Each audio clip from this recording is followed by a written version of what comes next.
Welcome to the Slop Farm. Enjoy the video. In this video, I will explain how to use Roblox plugins. To begin, open Roblox Studio and navigate to the Plugins tab at the top.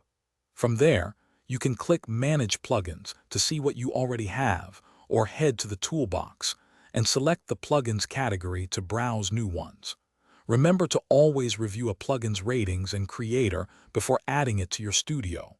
This ensures you're getting a safe and effective tool for your development.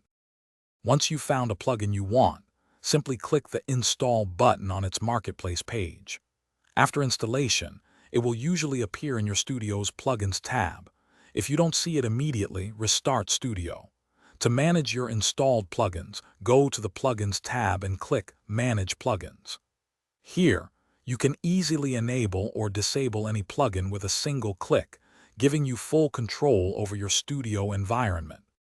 After enabling a plugin, you'll typically find its functionality accessible through new buttons in the Plugins tab, or sometimes as new windows under the View tab.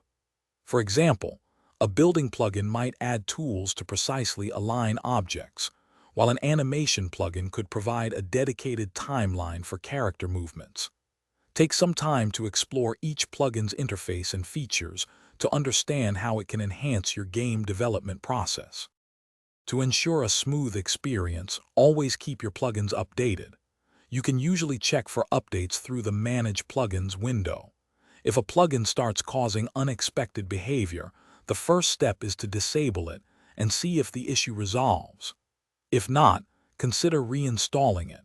For critical projects, it's a good practice to save a backup of your game before trying out new or experimental plugins, protecting your hard work. Thanks for watching. Consider subscribing if we helped you today.